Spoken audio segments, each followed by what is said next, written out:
Bonsoir à toutes et à tous et bienvenue sur El Mararabia. Quel plaisir de vous retrouver pour ce nouveau numéro de Microscope. Il est 19 heures précises. Soyez les bienvenus et merci pour votre fidélité. Vous connaissez ça par cœur, les réseaux sociaux, la page YouTube pour revivre vos programmes. Ce soir, donc, avec nos invités, nous allons parler de diplomatie, notamment la relation entre l'Algérie et les Émirats unis arabes. Et pour cause de l'actualité du jour, une nouvelle sortie du quotidien El Khabar. Les Émirats derrière, un complot multidimensionnel contre l'Algérie. Les Émirats arabes unis qualifiés de destructrices et non unis par El Khabar. Entre autres, on va y revenir longuement avec nos invités, mais El Merzen a proposé aux Émirats le service d'anciens terroristes marocains, point d'interrogation, qui ont combattu avec Daesh pour déstabiliser l'Algérie. Une question sur laquelle notamment revient El Khabar dans son article, vous l'avez ici à l'écran. On parle de 5750 éléments terroristes, dont 1150 sont des agents apparemment des services marocains, des tentatives de Haftar et son fils, notamment donc en Libye, d'inonder l'Algérie de drogue. On va y revenir, mais avant de revenir sur cette nouvelle sortie, rapidement, avant d'accueillir nos invités, 2-3 points d'histoire. Enfin, ce n'est pas plus tard que cet été. Donc, El Khabar, dans la nuit du mardi 20 juin au 21 juin, donc information relayée par Ennahad. Pour commencer, l'expulsion de l'ambassadeur des Émirats arabes unis à Alger et pour cause d'une prétendue affaire d'espionnage, à savoir, je cite donc Ennahad sur son site d'information à l'époque, arrestation de 4 espions émiratis qui opéraient pour le compte du Mossad, le service de renseignement extérieur israélien. Peu après, le porte-parole du ministère des Affaires étrangères donc, a démenti en bloc des informations, je cite, dénuées de tout fondement. Il a ajouté que ces communiqués sont la seule source d'information sur ce qui concerne les affaires liées notamment à ce secteur, donc passé par le pouvoir et la présidence, ce qui n'était pas le cas. L'affaire donc avait à ce moment-là, le pouvoir avait à ce moment-là réaffirmé la solidité des relations entre l'Algérie et les Émirats, notamment entre les deux pouvoirs dans la foulée. Donc en pleine nuit, le limogeage du ministre de la communication de l'époque, Mohamed Bouslimani, qui a été limogé par le président. On en a longuement parlé, donc démenti. Ennahad a retiré cette information. En juillet dernier, donc, ce qui démontrait que ces fuites, comme nous l'avions notamment évoqué et prouvé dans le cadre de nos émissions, ces fuites précédentes, donc celle du 20 juin, n'étaient pas seulement une simple fumée sans feu, puisque cette fois-ci, c'est El Khabar, donc, qui tire directement sur les Émirats, de gros titres aux lourdes accusations. Des responsables émiratis ont fourni au Maroc un système pour espionner l'Algérie. L'Émirat, donc, Ben Zayed, donc, qui a appris aussi, qui est accusé, je continue à citer, à l'époque, donc au mois de juillet, cette fois-ci El Khabar, donc est accusé d'extorsion pour isoler l'Algérie et faire chanter la Tunisie avec de l'argent pour rompre ses relations avec l'Algérie, de faire pression sur la Mauritanie pour normaliser des relations avec notre amant Israël. Alors, plusieurs questions se posent ce soir sur cette nouvelle sortie donc de El Khabar. Donc, aucun démenti. Encore une fois, cette fois-ci, pourquoi faut-il passer encore une fois par les médias? Peut-on parler ici donc de guerre des clans? Pourquoi ce genre d'information n'est-il pas rappelé à l'ordre, notamment à l'arabe, avec de telles accusations dont nous allons parler? Quelle image pour le monde, pour la diplomatie? Y a-t-il une diplomatie en Algérie pour laisser une presse vraiment employer de tels termes et de telles accusations? Tout simplement, quel message aux lecteurs, aux Algériens? Quelle image pour l'Algérie, mais au-delà de ce caractère certainement violent et insultant, vulgaire, est-ce que ce n'est pas là tout simplement de l'anti-diplomatie? Comment le pouvoir peut-il laisser passer ceci? Est-ce que c'est l'armée qui impose à un média notamment de parler des Émirats d'une telle manière? Est-ce que la guerre des élections 2024 est-elle lancée? Peut-on croire cette information? Voilà, tant de questions qui se posent ce soir. Qui tient réellement le pays? Alors certains pays ont des conflits, bien évidemment, chacun se bagarre pour ses intérêts, notamment dans ce contexte, mais faut-il passer par un média? Et encore une fois, c'est un sujet qui, je le rappelle, n'a pas évoqué en aucun cas par le pouvoir, et notamment d'un point de vue diplomatique. On se souvient dans le cadre de cette interview enregistrée, donnée donc par le président algérien à toute une série de médias, dont le rédacteur en chef d'El Khabar, eh bien le rédacteur en chef d'El Khabar, quelques jours après que son journal ait sorti de telles accusations, n'a pas osé poser une question au président algérien. Avec nous pour en parler, Azdine Toumi, bonsoir, opposant politique, vous êtes en Algérie. Azdine Toumi, bonsoir, bienvenue. Bonsoir, cher ami Chaban, bonsoir à tous les téléspectateurs, merci pour votre invitation. C'est moi qui vous remercie. Gamal Abina, analyste politique, spécialiste aussi des questions internationales. Il évoque énormément aussi les sujets de diplomatie, notamment dans le cadre de nos médias, mais aussi dans d'autres médias. Gamal Abina, bonsoir et bienvenue. Bonsoir et merci pour l'invitation. Bonsoir à tout le monde. Merci. Et puis, fidèle à l'émission, militant politique, hirakiste, il apporte ses analyses aussi. Azwa Ouchemrouk, bonsoir.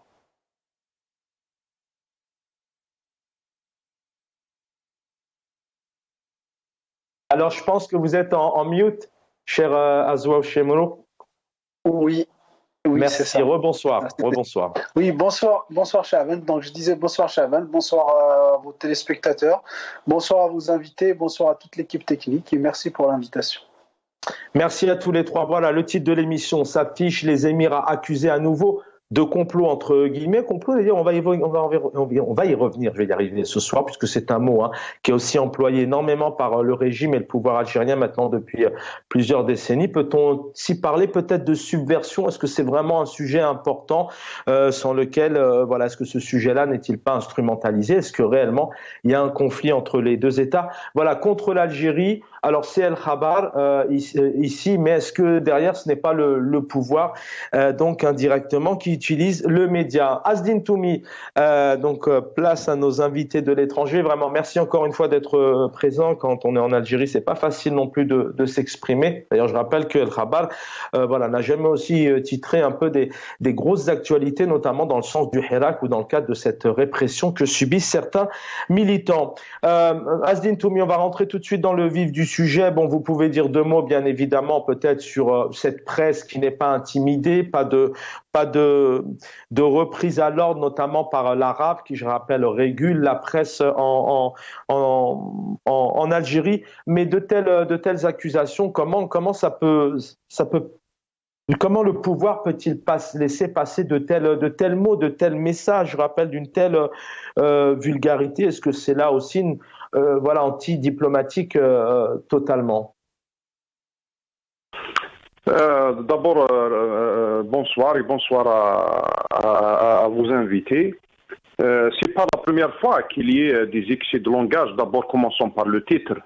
Et encore une fois, cet article, ce journal apporte la preuve que le pouvoir a mené la presse algérienne à des niveaux tellement bas que ça donne une mauvaise image de tout notre pays.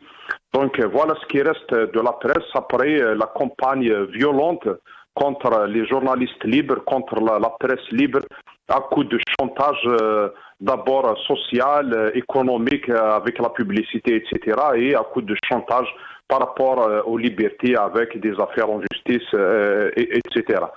Maintenant, en écoutant les discours des responsables et tous ces mercenaires qui tournent autour du pouvoir avec ces médias, avec ces partis politiques, ces soi-disant intellectuels, etc., au point où nous en sommes, bientôt on ne posera plus la question qui complote contre l'Algérie, mais à les écouter, bientôt on se posera la question qui ne complote pas contre l'Algérie.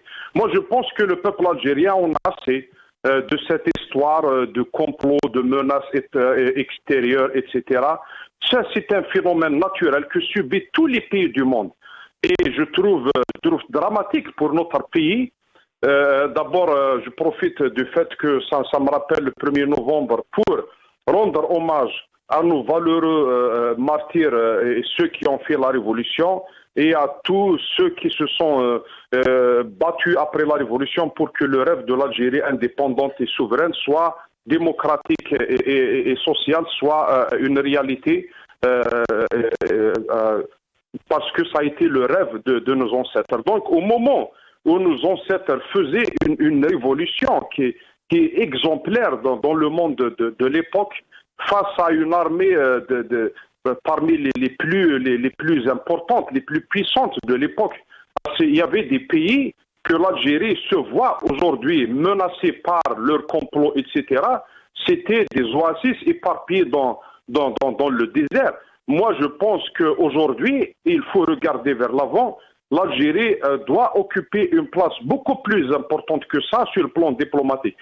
Et contrairement peut-être à beaucoup d'amis qui laissent passer sous silence cet échec de l'entrée de l'Algérie au BRICS, moi je pense que cet échec a bouleversé la diplomatie algérienne, a mis le pouvoir algérien dans une situation les plus inconfortables possibles. Et parce que les Émirats arabes unis sont dans le BRICS, l'Égypte, l'Arabie saoudite, notamment pour ne citer que ces trois pays qui sont dans cette politique de bataille de leadership par rapport à l'Algérie et par rapport à d'autres pays. Et qui sont en réalité des sous-traitants des autres puissances qui sont en train d'exécuter des plans des autres puissances. Donc aujourd'hui, normalement, il faut arrêter de se tourner vers cette zone-là. Il faut être présent, en soutenant les causes justes. Mais la diplomatie, l'intérêt de l'Algérie, l'intérêt des Algériens doit avoir la priorité par rapport aux intérêts des personnes qui ont le pouvoir, ceux qui font le pouvoir en Algérie, parce qu'on voit souvent, on assiste souvent à des schémas où les intérêts des personnes au sein du pouvoir même, des intérêts de certains clans, de certains, je ne sais pas comment appeler ça, mais les intérêts des uns et des autres, des fois, font des divergences sur le plan diplomatique, sur le plan politique extérieur, etc. Parce que peut-être tout simplement, il y a des personnes qui ont des intérêts dans ce pays-là, ils ont des affinités avec ce pays-là, avec des responsables de ce pays-là, et pas avec l'autre, contrairement aux autres. Moi, je pense, et la preuve, de ce genre d'article dans la presse, est-ce qu'aujourd'hui le pouvoir est incapable de prendre ses responsabilités face à un phénomène pareil? Si il s'avère que c'est réel, que c'est vrai, est-ce que le pouvoir n'arrive pas à prendre ses responsabilités en faisant un communiqué via soit le ministère des Affaires étrangères ou l'APS comme il le fait habituellement, donc il passe. Est-ce que cet article prend naissance ou prend source d'un clan au sein du pouvoir? Je ne sais pas. Nous sommes dans une situation où il y a un flou total, où il n'y a pas de transparence dans la gestion, et ça rajoute à la gestion catastrophique de la communication de la présidence de la République ou des autres institutions. Donc aujourd'hui, il faut arrêter avec cet espoir de complot extérieur. Ça c'est un phénomène naturel. En tout cas, tous ces pays-là ne font que défendre leurs intérêts. L'amitié, la relation qui lie le Maroc avec les Émirats, et ça ne date pas d'aujourd'hui. La relation du Maroc avec l'Arabie Saoudite, elle ne date pas d'aujourd'hui, elle n'est pas cachée, elle est assumée, elle est faite, elle est déclarée ouvertement. Donc on doit profiter de notre emplacement géostratégique qui est dans l'Afrique et à proximité de l'Europe. On doit être un pays qui profite d'abord de ce marché vierge qui n'arrête pas de faire une expansion extraordinaire, ce qui est le marché africain. Et puis on a la technologie européenne, le savoir-faire européen qui est à côté. On doit profiter de cette situation et arrêtons de se chercher des ennemis partout pour s'isoler, puisque plus on s'isole, plus on devient fragile. Aujourd'hui, on assiste à des pays qui sont en train de se lier des amitiés, des alliances, et qui se constituent en groupes économiques ou politiques, géostratégiques, etc. Et nous, on est là à chaque fois à chercher l'ennemi. Moi, je pense que l'échec, parce que l'échec du BRICS, c'est un échec diplomatique. L'échec de l'organisation de la Coupe d'Afrique 2025 est un échec diplomatique, entre guillemets, si on sait comment la Fédération africaine de football elle est gérée, elle est soumise à la corruption, etc. Mais ça n'empêche que pourquoi l'Algérie n'a pas obtenu l'organisation. La médiation, l'échec de la médiation algérienne dans plusieurs conflits. La question palestinienne, l'Algérie se retrouve complètement à côté dans le conflit israélo-palestinien aujourd'hui, or que l'Algérie était parmi les premiers pays qui ont essayé de faire le rapprochement par les fractions, etc. Merci. Donc sans entrer dans les détails. Donc ce qui est le plus important aujourd'hui, moi je pense que l'agenda et le calendrier intérieur qui est l'échéance de la présidentielle 2024, les problèmes économiques, la crise politique qui sévit dans le pays, je pense que cette actualité est en train de prendre le dessus, même si le pouvoir il essaye quand même de faire des diversions par-ci par-là. Je reviens vers vous, Azine Toumi. Effectivement, vous soulevez plusieurs questions diplomatiquement. Une Algérie qui est en contact, qui a reçu pas mal de responsables, mais qui concrètement, voilà, a la nullité, la quasi-nullité sur le fait que réellement on lui donne un rôle important. Vous en aviez donné quelques exemples il y a quelques instants. Gamal Abina, je viens à vous. Merci d'être là. Vous prenez toujours un peu de distance, hein. Vous n'avez pas spécialement le même rôle que de militant. Je ne crois pas que ce soit le cas que nos autres invités.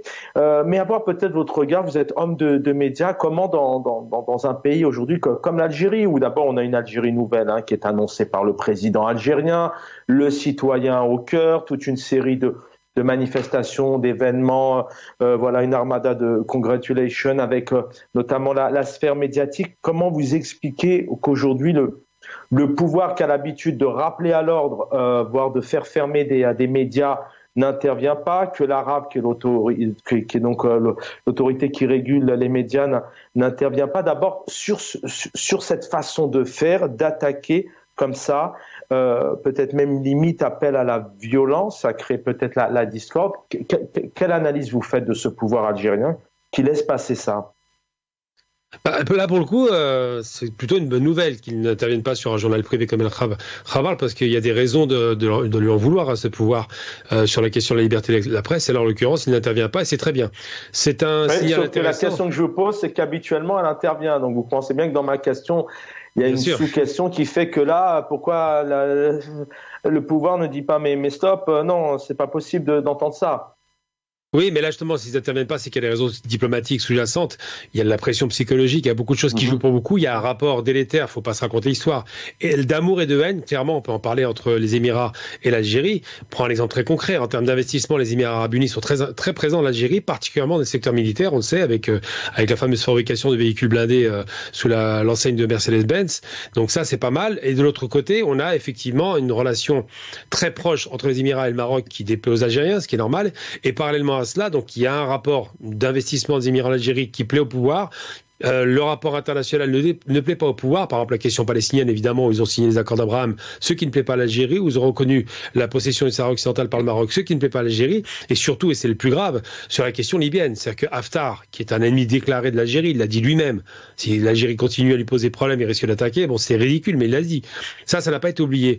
Et les Émiratis, effectivement, soutiennent avec l'Égypte Haftar. Donc c'est tout un tas de rapports comme ça géopolitiques qui font qu'il y a du chaud et du froid, il y a de l'intérêt et de la défiance, et Et ce journal est une sorte de, j'ai envie de dire presque de lanceur d'alerte sur cette relation, même s'il exagère. On ne parle pas de complot, on n'est pas au stade du complot. L'Algérie est trop forte pour qu'il y ait un complot contre elle, mais c'est vrai que les comploteurs, s'ils existent, le font sur le plan géographique et géopolitique. C'est-à-dire que l'Algérie est frontalière de deux pays qui sont en guerre, en guerre. Oui, en guerre, on peut le dire. D'un côté, la Libye qui est en guerre civile, de l'autre côté, la Tunisie qui va pas très bien, dans le sud, tout ce qui concerne la zone sahélienne, ça se passe pas bien non plus, il y a des guerres, et puis le Maroc qui est en guerre avec le Sahara occidental. Donc, l'Algérie est entourée de pays déstabilisés, et les Émirats arabes unis qui soutiennent certaines parties de cette région, à l'est et à l'ouest, déplaisent au gouvernement algérien qui ne va pas se froisser avec les Émirats. Parce qu'en vérité, son intérêt financier est évident. Après, je mesurais le propos par rapport à ce qui a été dit par M. Toumi sur la question de la diplomatie. Je pense que l'Algérie se débrouille plutôt bien sur la diplomatie. Mais tout de même pourquoi là, c'est bien, vous employez un terme important, lanceur d'alerte. Abdelmadjid Tebboune a appelé les citoyens à être des lanceurs d'alerte, à se préoccuper, à s'investir notamment dans la corruption. Mais dernièrement, donc, on a un Algérien, un jeune Algérien qui s'appelle donc M. Tounsi, qui est derrière les barreaux parce qu'il a lancé notamment des alertes en disant attention à la corruption, voici, etc. Là, vous parlez d'un média lanceur d'alerte. Mais pourquoi politiquement on n'entend pas, là depuis quelques heures, on n'entend pas le ministère des Affaires étrangères, on n'entend pas le président de la République, que le média soit un lanceur d'alerte. Supposons qu'en Algérie, il y ait une liberté des médias. Utopie. Allez. D'un média, on va dire. D'un média. Bon, ce média a plusieurs fois... On parle assez, mais pourquoi est-ce que là, politiquement, le pouvoir n'en parle pas? Parce que là, vous nous faites une analyse. Le pouvoir algérien, jusqu'à présent, n'en parle pas.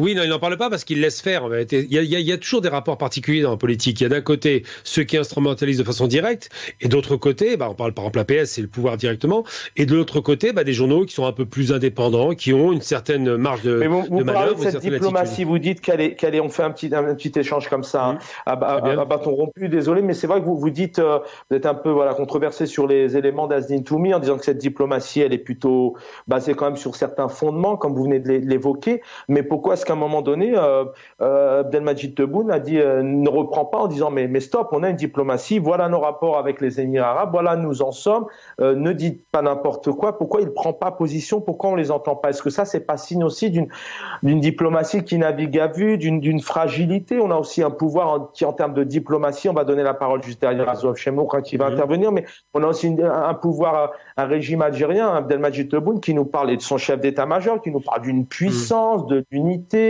d'une puissance de sa sécurité, de ses renseignements, alors que là on oublie le média maintenant, mais en termes de diplomatie, pourquoi est-ce qu'ils n'arrivent pas vraiment à être clairs là-dessus? Est-ce qu'il y a une fragilité, il y a une guerre des clans? Je ne sais pas si c'est une guerre des clans, je ne vais pas m'aventurer à parler de guerre des clans, j'en ai aucune idée, donc je ne vais pas me prononcer sur ce que je ne sais pas, mais ce que je sais, c'est que la relation Émirats-Algérie n'est pas bonne. Déjà, sur la question palestinienne, il faut être très clair, les Émirats ont trahi la cause, l'Algérie, comme je le disais tout à l'heure, a plutôt une bonne diplomatie, elle a réconcilié les frères palestiniens. Donc ça compte. Après, malheureusement, dans les faits, sur le théâtre palestinien, on voit bien que personne ne bouge, et c'est bien dommage, mais on ne peut pas comparer une politique émiratique qui est extrêmement intéressée, qui ne s'intéresse qu'à ses intérêts, et une politique algérienne qui est guidée à la fois par les intérêts, ça on peut le dire, effectivement, et en même temps par une certaine ligne de politique qui date de la Révolution, et de laquelle certains dirigeants ne peuvent pas déroger. Il y aurait une peur, littéralement, parce que le peuple, effectivement, est très attaché à ces valeurs.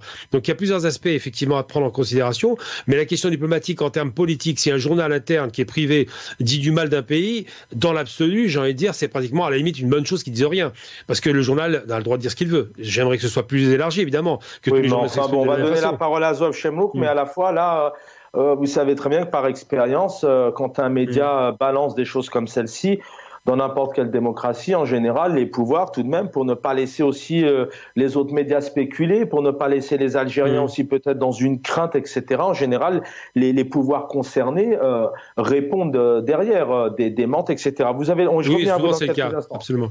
Je reviens à vous, vous aurez le temps de revenir là-dessus. Azouaf Chemnouk, alors il y a la forme, bien évidemment, qui tient ce pays, quel intérêt pour quel pouvoir de laisser de telles annonces, notamment. Voilà, je vous laisse un peu réagir sur les différentes questions que vous avez entendues depuis, et puis vos éléments, bien évidemment.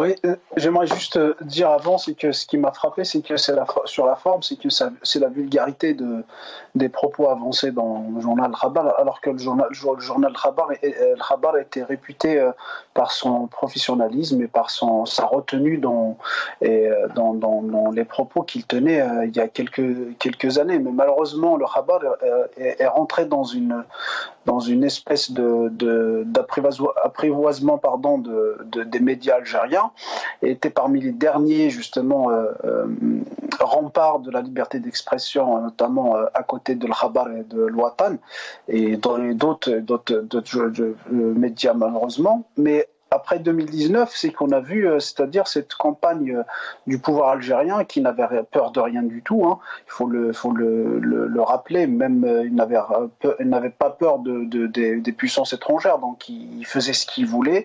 Du moment que le peuple ou la révolution populaire n'a pas abouti, donc le pouvoir, donc, il s'est senti infaillible, il s'est senti invincible, donc il s'est pris aux médias, il s'est pris aux partis politiques, il s'est pris c'est-à-dire à tous les aspects de la vie politique algérienne. Donc il n'y avait pas de problème à ce qu'il dompte les médias. Et le Khabar, malheureusement, est rentré dans ce cadre-là.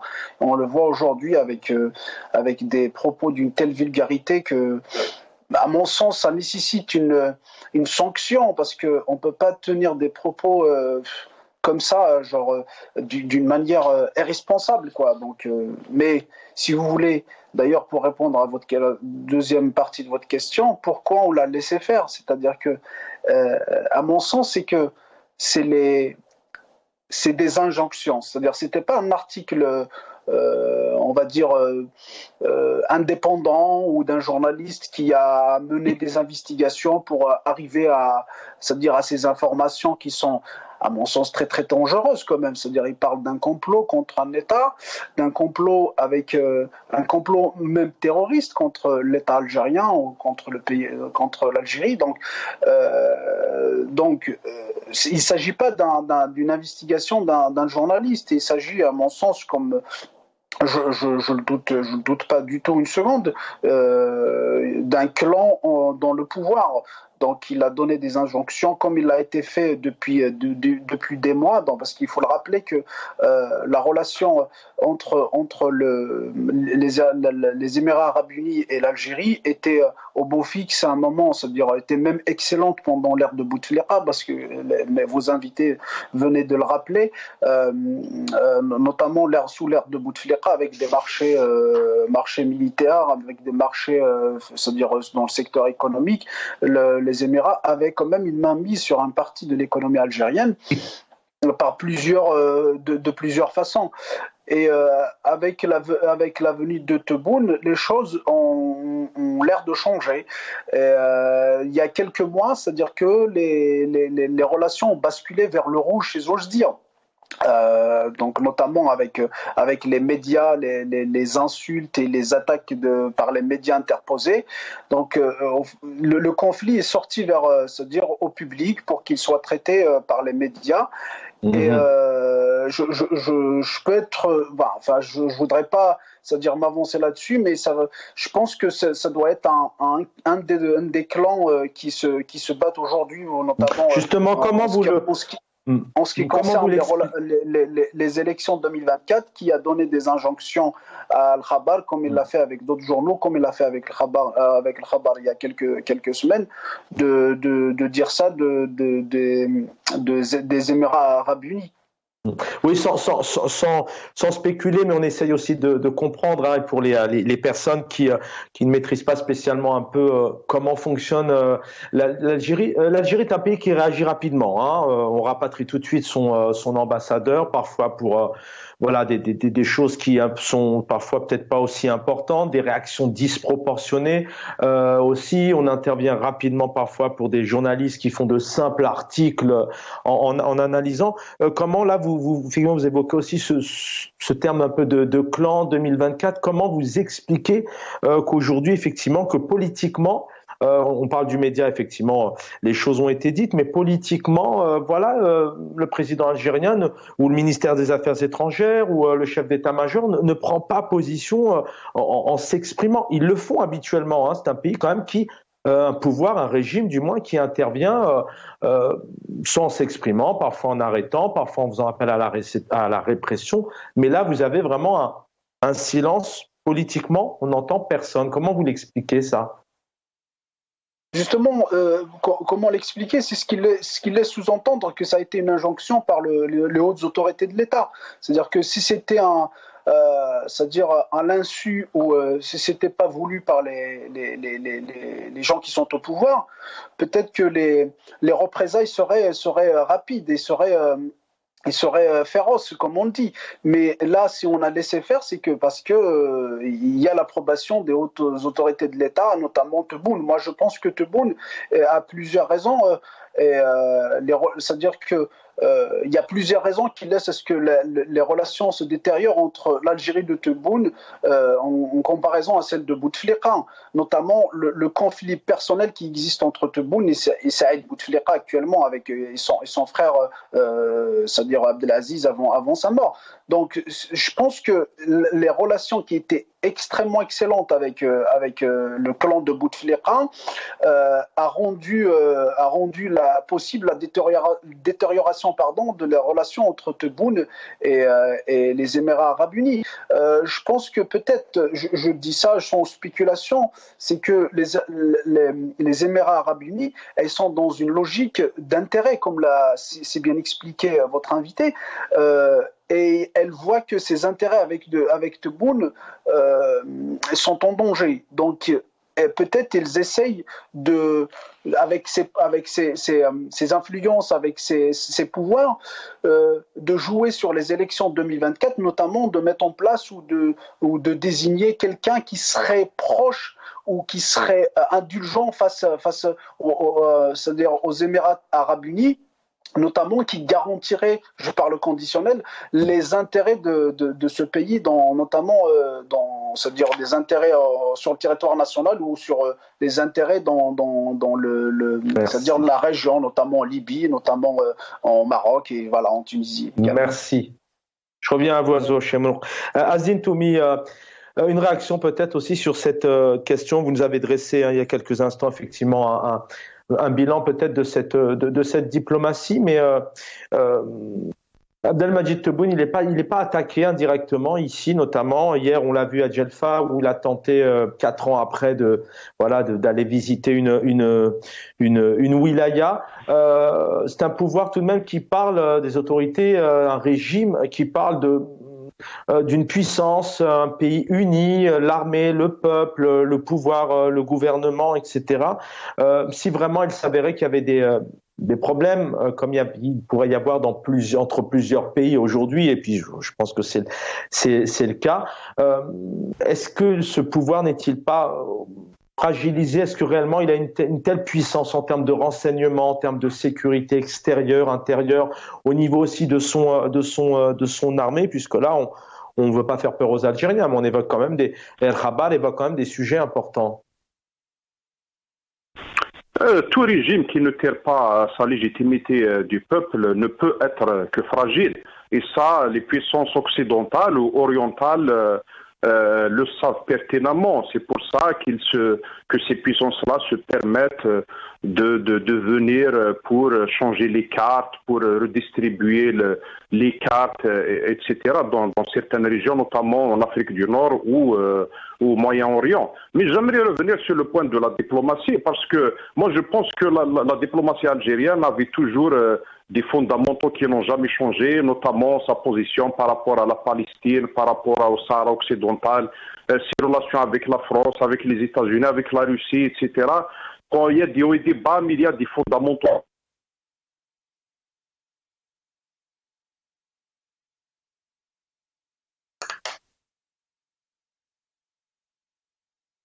Apparemment, on vous a perdu. Azine Toumi, vous m'entendez? Non, je vous entends. Ah, très bien, alors allez-y, c'est parfait. Oui, il y a ces fondamentaux que j'avais cités, et puis il y a cette sorte de neutralité qu'avait essayé de garder l'Algérie plus ou moins solides de non-alignés. Moi, je pense, après le Covid, après la guerre en Ukraine, l'Algérie est pour des impératifs, notamment pour son entrée au BRICS, des impératifs liés à la sécurité économique, alimentaire et sécuritaire. L'Algérie a ici tant bien que mal de garder cette neutralité, mais elle a été obligée de tenir un discours qui se penchait vers l'Orient, notamment vers la Chine et la Russie, ce qui l'a exposé au risque entre guillemets, de sanctions occidentales. Donc moi je pense que l'Algérie s'est retrouvée dans une situation inconfortable. Elle n'avait une position qu'elle n'avait pas l'habitude de tenir. Et elle avait tout misé sur ses relations diplomatiques avec la Chine et la Russie pour que ces deux pays-là et l'Afrique du Sud puissent l'imposer dans cette institution de BRICS. Or que finalement on n'a pas réussi à intégrer le BRICS, et moi je pense que c'est plus un échec diplomatique qu'un échec économique. C'est pour ça que peut-être aujourd'hui on est dans une situation où l'Algérie est en train de revoir sa feuille, on la voit en train de vaciller en quelque sorte, peut-être en train de se perdre, de se chercher un petit peu, ça veut s'ouvrir encore un peu plus vers l'Occident, etc., essayer de retrouver son équilibre, sa neutralité. Moi, je pense qu'on est dans ça. En ce moment-là, on est dans ça. Donc, ça déborde sur des relations avec un pays comme les Émirats ou avec l'Arabie Saoudite ou d'autres pays comme la France, l'Espagne ou autres. Donc revenons à c'est vrai que la sortie de chef de l'État en compagnie de chef d'état-major se voulait de donner une image, un message qu'il y a une cohérence, qu'ils ont la même vision, il y a un seul cap. Et il y a de la coordination au sein des institutions de l'État parce que on a vu ces derniers temps beaucoup de discours, notamment de militants, d'hommes politiques, d'analystes, etc., qui disaient qu'il y a une guerre de clans, ceux qui sont avec un deuxième mandat de chef de l'État, ceux qui sont contre. Mais en tout cas, dans l'absence de l'alternance au pouvoir démocratique, transparente, dans l'absence de l'État de droit, ça ouvre les portes à ce genre de bataille. Et le pouvoir, nous sommes dans un régime qui, à chaque veille d'élection présidentielle, il se retrouve devant le même dilemme. Comment assurer la continuité? Bouteflika leur a assuré pendant 2-3 mandats une stabilité à carton plein. Après, depuis 2014, il y a cette difficulté. Moi, je pense que le régime, il est toujours à la recherche d'un remplaçant à Bouteflika qui puisse leur garantir encore quelques décennies de stabilité, d'équilibre. Donc ils sont là. Après, nous sommes devant une équation, soit c'est la réconciliation, soit c'est l'affrontement. En tout cas, dans les deux cas, le plus grand perdant, c'est l'Algérie et le peuple algérien. Moi, je pense qu'il est encore temps de donner encore la chance à l'Algérie de se sortir de cette crise, de cette impasse politique, de cette crise, de cet échec, de ce désespoir. On ne peut pas être un grand pays et les jeunes et les cadres quittent le pays d'une manière légale ou illégale en milliers. On ne peut pas être un grand pays et on voit le peuple algérien confronté à un quotidien difficile, pouvoir d'achat jamais atteint des niveaux comme ça. Il y a de l'inquiétude, le climat des affaires. Il y a beaucoup d'incertitudes, il n'y a pas d'investisseurs étrangers. Et revenons, moi je voulais juste, j'ai oublié peut-être un truc, après l'échec de BRICS, l'Algérie, voyez comment la Chine est allée investir au Maroc, dans les batteries de lithium, investir en Égypte, dans d'autres projets et ailleurs. Or en Algérie, elle n'a pas ramené grand-chose. Donc je pense que maintenant, il faut aller de l'avant. Il faut d'abord résoudre la crise politique qui est en train de prendre en otage tout un pays, parce que le plus grand défi d'abord, avant ces défis internationaux, toutes ces menaces, le plus grand défi, je pense, à mon sens, qui est devant le peuple algérien, notamment la jeunesse algérienne, c'est de se sortir du sous-développement. Aujourd'hui, tous les indices, que ce soit dans le pouvoir d'achat, dans l'Internet, le débit, dans le réseau routier, dans le transport, dans tout, on est un pays loin du compte. loin des espérances, en tout cas, loin de la place que l'Algérie mériterait vraiment, vu ses capacités, sa superficie, ses richesses, sa jeunesse, ses compétences, etc. Gamal Abina, je sais que vous êtes mitigé, hein, toujours un peu concernant cette diplomatie, ce pouvoir, celui d'Abdelmadjid Tebboune en place maintenant depuis plusieurs années, mais il y a quand même des éléments précis que vient d'évoquer. Malheureusement, parfois c'est un tableau noir, mais c'est une réalité. D'abord, l'Algérie, concrètement, l'Ukraine, la Syrie, même je crois qu'elle voulait jouer un rôle au sein de l'Azerbaïdjan, le Mali, le Soudan. C'est vrai qu'il y a des choses qui sont dites, mais réellement, c'est un pays qui n'est jamais concerné. On l'a vu au sommet arabe, le retour de la Syrie s'est fait à l'extérieur, et l'Algérie, qui était présidente sur le mandat précédent, n'a pas été concertée. Est-ce qu'on peut parler de crise politique aujourd'hui? Est-ce que réellement Abdelmadjid Tebboune tient ce pays maintenant depuis plus de 4 ans? Alors il s'est offert d'un petit bain de foule hier à Djelfa, puisque ce que dit Azim Toumi, ce sont des éléments quand même importants en termes de diplomatie, et puis en termes aussi de crise à l'intérieur du pays. Est-ce qu'on peut aussi espérer avoir enfin des réelles élections en Algérie? Alors, je dirais pas pour les élections, j'en ai aucune idée. Je ne vais pas rentrer dans des secrets que je n'ai pas. Vous connaissez le pays, vous connaissez à peu près le pays, le régime. Vous avez comme une analyse des questions internationales. Je ne sais pas ce qui peut se passer. On peut être très surpris. Moi, je m'attends toujours à des surprises de la part des Algériens. C'est un peuple qui est très dynamique là-dessus. Par contre, sur les questions, là où je rejoins effectivement M. Toumi, c'est que l'échec des BRICS, c'est un échec avant tout politique, c'est pas un échec économique, parce que la Turquie a aussi connu un échec alors qu'il a un PIB 5 fois supérieur à l'Algérie. Donc ce sont des questions géopolitiques qui sont intervenues. Après, n'oublions jamais que les partenaires qui sont en face, on parle du Maroc, des Émirats, de l'Arabie, ou même du Qatar, on va en parler, sont des pays qui ne sont pas des démocraties. Tout comme la Libye, ce sont des dictatures. Donc déjà, de discuter avec les dictatures, c'est compliqué. Mais il faut jamais oublier que la bascule s'est faite sur la question du Qatar, parce qu'on a oublié cette question-là. Le Qatar, en 2011, menaçait l'Algérie en disant que ce serait eux le prochain sur la liste des pays qui allaient tomber. Ça, c'était 2011. Ensuite, il y a eu la tentative de faire la guerre au Qatar par les Émirats, le Conseil de coopération du Golfe, dont les Émirats arabes unis et l'Arabie. Et l'Algérie a prêté main forte au Qatar. Donc, elle a basculé son alliance naturelle qui était fondée par M. Bouteflika avec les Émirats, puisqu'il y a vécu, il a été formé là-bas.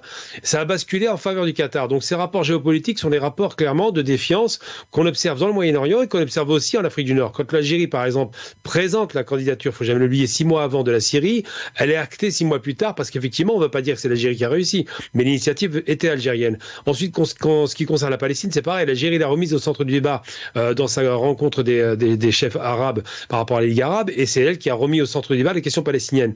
Il faut comprendre que les relations internationales sont des relations complexes, qu'elles sont difficiles, qu'elles sont très tumultueuses et violentes actuellement, puisqu'il y a des guerres un peu partout, et c'est vrai, je rejoins votre interlocuteur, l'Algérie s'est plutôt rangée du côté de l'Est. Donc c'est vrai que cette politique d'équilibre entre l'Est et l'Ouest, ce non-alignement, c'est légèrement dérivé actuellement à l'Est, mais je pense que les Algériens vont corriger le tir, je l'espère, parce qu'on ne peut pas se couper de l'Occident qui est à nos frontières, tout en se ralliant à l'Orient qui est extrêmement éloigné de nous. Et c'est vrai que le marché naturel, c'est l'Europe, c'est le premier marché, et l'Afrique, c'est les marchés locaux. Ça n'exclut pas le Moyen-Orient, mais il est nécessaire que l'Algérie développe, et là où je rejoins totalement les invités, développe son économie le plus vite possible et calme ses tensions diplomatiques, de telle sorte qu'on puisse avoir un pays qui décolle enfin économiquement. Et d'un point de vue général, vous pensez qu'avec le pouvoir, le gouvernement, la gouvernance actuelle, puisqu'elle est là depuis 4 ans, vous pensez que c'est possible? C'est un mandat qui doit continuer? Est-ce que c'est vraiment dans la bonne voie avec tous les indices que nous avons en termes de difficultés, cette jeunesse quand même qui fait tout pour quitter le pays, quoi qu'il en coûte, hein, on se débrouille pour avoir un visa ou alors on prend le large dans des embarcations de fortune. Vous pensez que ce pouvoir, vous parlez de ces régimes autoritaires, voire de dictature tout à l'heure, auxquels l'Algérie a à faire face, mais parfois l'Algérie aussi, le rapporteur de l'ONU dresse aussi un tableau assez noir en termes de liberté des droits. On peut atteindre ces objectifs que vous évoquez, le pouvoir algérien peut les atteindre? Alors, je dirais que je vais prendre maintenant un cas d'école, hein. Je prends Roosevelt, par exemple, quand il fait le New Deal, il fait pas ça en 4 ans, il fait pas ça en 8 ans, il le fait en quasiment 20 ans. 20 ans pour réformer. Un pays, c'est pas un homme. J'ai jamais cru au fait qu'un homme puisse réformer. Il peut orienter, il donne des directives. Maintenant, si l'administration ne suit pas ou s'ils ne sont pas fermement convaincus de ce qu'ils font, ça n'avancera pas. Et moi, je vais être honnête avec vous, je ne crois pas tellement en politique, je crois vraiment au peuple algérien de Chab, c'est lui qui fera bouger les lignes, parce que les Algériens sont dynamiques, parce qu'ils y croient, et c'est vrai qu'aujourd'hui, ils sont un peu déçus. En même temps, ils ont réussi à faire tomber un pouvoir qui aurait dû être reconduit, je parle de celui de Bouteflika qui n'était plus aux commandes.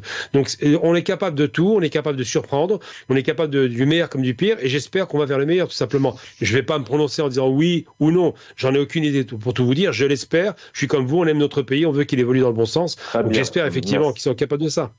Merci. Azwawa Chemrouk, je vous laisse réagir sur ces questions. Vous avez entendu Azdin Toumi, qui est au pays, qui est vraiment au cœur malheureusement de l'action, mais de ces difficultés. Voilà, cette diplomatie très très fragilisée. Ces mots qui sont quand même beaucoup employés, peut-être à quelques mois de ces élections, le complot. Est-ce que c'est pour faire subversion, peut-être pour ne pas évoquer des sujets aussi importants, peut-être ne pas évoquer des choses qui ont été faites par le pouvoir. Ce pouvoir actuel, c'est possible de changer les choses. Beaucoup d'ennemis aussi extérieurs pour l'Algérie, malheureusement. On pourrait évoquer plusieurs pays aujourd'hui. Alors, beaucoup d'ennemis extérieurs, c'est-à-dire ça rentre dans la propagande, à mon sens. Alors, ennemis extérieurs, j'emploie les termes du pouvoir, bien sûr. Ah oui, certainement, c'est pas certainement, j'avais compris. C'est pour ça que j'ai utilisé le terme propagande, c'est-à-dire propagande, c'est un terme si cher aux dictatures. Et justement, à chaque période où un système dictatorial passe c'est-à-dire une période difficile, il rappelle l'ennemi extérieur, c'est-à-dire pour créer une certaine diversion par rapport à ce qui se passe, notamment ce qui se passe à Gaza, parce qu'il faut le rappeler, c'est que un des piliers ou un des leviers qu'utilise le pouvoir algérien ou un des fonds de commerce du pouvoir algérien, c'est-à-dire c'est la cause palestinienne. Aujourd'hui, on voit que la cause palestinienne, ou les bombardements que subissent les pauvres Palestiniens, le pouvoir algérien reste sans rien faire. Et donc ça laisse son soutien au sein de la société algérienne se douter de sa volonté ou de ses véritables intentions vis-à-vis de la cause palestinienne. Donc à mon sens, ça pourrait être une diversion. Mais si vous voulez, c'est que vous parliez tout à l'heure de la diplomatie, de la force diplomatique d'un pays. À mon sens, c'est qu'il y a 3 éléments très importants pour parler de la force diplomatique d'un pays. Vous avez la stabilité politique telle qu'elle a été évoquée par M. Toumi. La stabilité politique, c'est-à-dire c'est l'alternance pacifique et démocratique au pouvoir, ce qui fait défaut en Algérie. Malheureusement, en l'absence de démocratie, en l'absence des élections libres et indépendantes, il n'y aura pas de stabilité politique, il n'y aura pas d'alternance pacifique au pouvoir. Vous avez le deuxième élément, c'est la puissance économique. C'est-à-dire que dans un climat de stabilité politique, un pays peut se permettre, c'est-à-dire une certaine prospérité économique et un certain progrès économique. C'est-à-dire, et ça lui permettrait, je parle conditionnel, une certaine indépendance économique dans tous les domaines. Et vous avez le troisième élément, c'est-à-dire c'est le progrès ou la puissance technologique ou militaire. Et ces 3 éléments-là, malheureusement, font défaut dans notre pays. Donc, s'il n'y a pas ces éléments-là on ne peut pas parler de puissance diplomatique. Un exemple très très illustrant à mon sens, c'est c'est-à-dire le climat ou la situation très très dangereuse dans le pourtour algérien. Donc vous avez la Libye, vous avez le Mali, vous avez le Tchad, vous avez le Maroc. Donc l'Algérie n'est même pas capable d'assurer c'est-à-dire sa défense dans ce qu'on appelle l'espace stratégique. L'espace stratégique, c'est-à-dire c'est les pays qui l'entourent.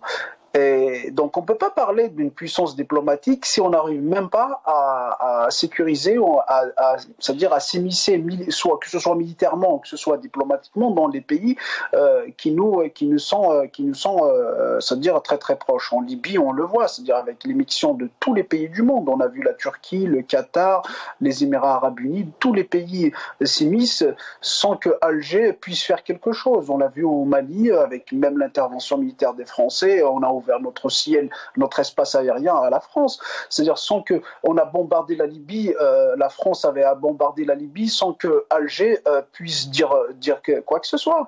On le voit partout. Donc on peut pas parler de. C'est dû à quoi ça, Azwa Chemour, selon vous, c'est dû à quoi effectivement que cette Algérie, alors les avis bien sûr, parfois sont disparates et évoluent entre les invités, mais le fait effectivement que cette Algérie, elle manque peu de pouvoir. Il y a des indices, il y a des éléments, en tout cas à l'international, c'est une manque d'incompétence. On ne sait pas qui réellement dirige l'État, dirige le pays. Pas d'interlocuteur. Non, c'est parce qu'ils sont. La première des raisons, telle que je l'ai évoqué, c'est la légitimité politique. Ils sont illégitimes, donc ils n'ont pas de peuple sur lequel ils peuvent s'appuyer pour. Déjà, vous avez ça, parce que généralement, les pouvoirs algériens ou les présidents algériens, quand ils cherchent pas une légitimité à l'intérieur, parce qu'ils répriment le peuple et puis ils sont là. Donc c'est celui qui a la force qui est désigné ou qui est entre guillemets élu. Eux, ils cherchent la légitimité à l'extérieur. Donc quand ils cherchent la légitimité à la France, chez les Français ou chez les Américains ou chez les Russes ou chez les Chinois, donc entre guillemets leurs électeurs, c'est ces puissances-là. Donc ils peuvent pas dire grand-chose quand il s'agit c'est-à-dire de certaines questions très très importantes. On voit aujourd'hui la question qui est actuelle, c'est de la question palestinienne. On voit le bombardement des Razaouis, malheureusement, et tous les pays arabes sont restés sans rien faire parce qu'ils ne peuvent pas le faire. Et donc il y a quelque chose qui était très très très frappant, c'est-à-dire c'est l'envoi des États-Unis le plus grand porte-avions dans la Méditerranée, c'est-à-dire que dans le bassin, à quelques kilomètres des frontières arabes, et sans qu'aucun pays puisse dire quoi que ce soit. Donc, si vous voulez, ça